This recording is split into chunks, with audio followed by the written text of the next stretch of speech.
Try to remember falling asleep last night, not getting into bed, not turning the light off, the actual moment, the handover, the instant you stopped being awake. You can't. And it isn't that the moment was boring, it was taken from you. When researchers read words to people in a sleep lab and watched for sleep onset, the words went missing, not the ones during sleep, the ones from up to 4 minutes before it. 10 minutes of sleep was enough to wipe them. Falling asleep closes a door behind you, and everything still sitting in short-term memory when it closes never gets filed. You have done this about 10,000 times. You have never once been there for it.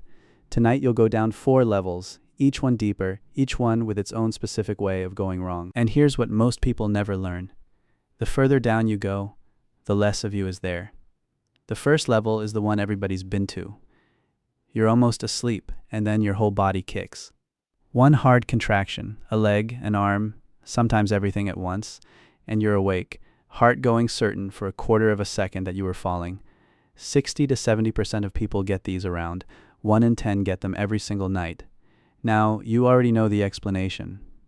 It's a leftover reflex from when our ancestors slept in trees. Your body checks you haven't let go of the branch.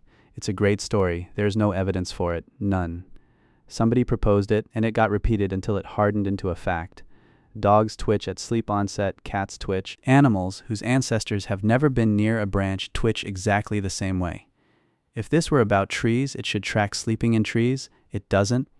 What's actually happening is smaller and worse. Falling asleep isn't a switch. It's a handover. Your brain has to take consciousness offline and motor control offline at roughly the same moment, and it doesn't always get the order right. A stray burst of activity slips down the motor pathway before the inhibition is in place and arrives at the muscle as one clean contraction. That's the jerk, a timing error. No more design than a hiccup. But here's the part that should bother you. The falling sensation isn't the cause. It arrives after your cortex is already half offline. It receives an enormous motor signal it has no explanation for. So it does what it always does with unexplained input. It writes one. It reaches for the most plausible story available from my body just convulsed, and it hands you were falling. You never felt yourself fall. You felt your brain invent the fall, backwards, to cover a muscle twitch. Remember that move? You'll see it again. And the kick isn't the only thing the edge produces. In those same few minutes, people see things, faces, patterns, rooms that aren't there.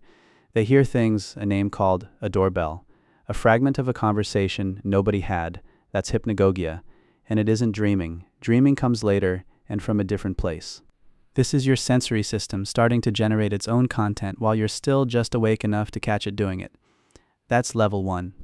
Some people don't get a kick at this depth. They get an explosion, a gunshot, a door slamming, a crack of electricity inside the skull, loud enough to sit you bolt upright and completely silent to anyone else in the room. It has an unfortunate clinical name, exploding head syndrome. Nothing explodes, no pain, no damage, no harm, but it isn't imagined the way a memory is imagined. People describe it as genuinely deafening. How common is it? Here the research gets honest and awkward.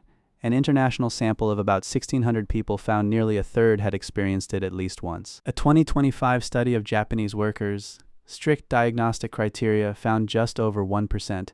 Same phenomenon. The answer depends almost entirely on how carefully you ask.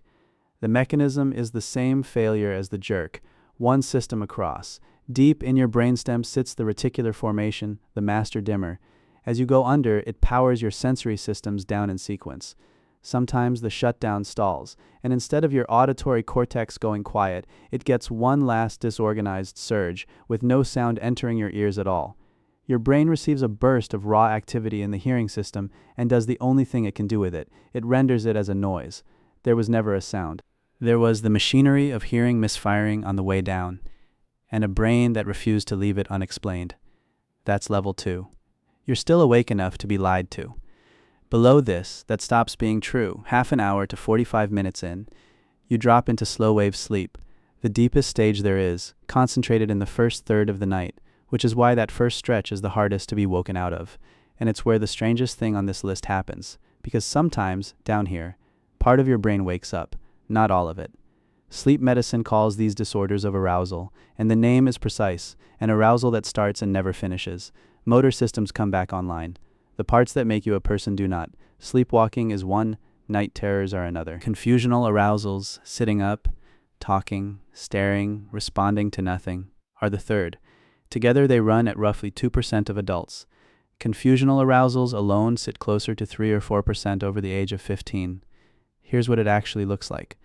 The eyes are open, that's the detail nobody expects. Not glazed shut open and looking at things. The body walks, it navigates furniture, it holds a conversation badly. The documented cases go well past walking. People have eaten full meals, held phone conversations, cooked and driven cars, and afterwards, nothing. Not a vague memory, an absence. The event never got recorded, because the system that records events never came back online. Sit with that for a second. At level 1, you were there and your brain handed you a story about falling. At level 3, there's nobody to hand a story to.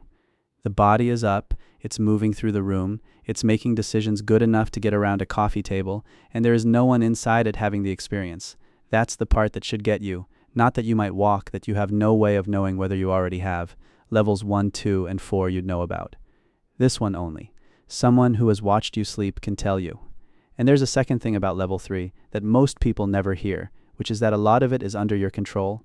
Episodes need 3 ingredients. A predisposition, which is largely genetic and not up to you. Then a primer, something that drives you deeper into slow-wave sleep or makes surfacing out of it harder. And then a trigger, something that fragments. The night the primers are not exotic. Sleep deprivation, alcohol, fever, certain medications, the triggers are just as ordinary. Stress, a noise, a disturbance in the room. So the recipe is a short night, a couple of drinks, and something that wakes you at the wrong moment. That's it. That's the whole formula. Ask them. Then put your deepest level in the comments. 1, 2, 3, or 4. I want to see where the spread lands. That's level 3. Later in the night, the balance flips. Slow-wave sleep shrinks, REM stretches out, and the long dreaming runs arrive in the hours before you wake. And REM comes with a safety feature. When you enter it, your brain does something it does at no other point in your life. It actively paralyzes you. Motor neurons are switched off, your body is deliberately disconnected from your dreaming brain, which is the only sane design. You dream about running.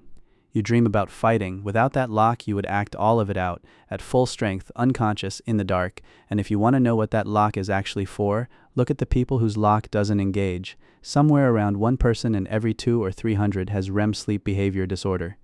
The atonia simply fails to arrive, and because the dream carries on regardless, they act it out, talking, shouting, reaching, running, all of it while completely asleep, with the dream still playing. Hold that next to what's coming, because they're mirror images. In a second, you'll meet the lock staying on after you've already woken up. This is the lock never coming on at all. Same mechanism, 2 directions.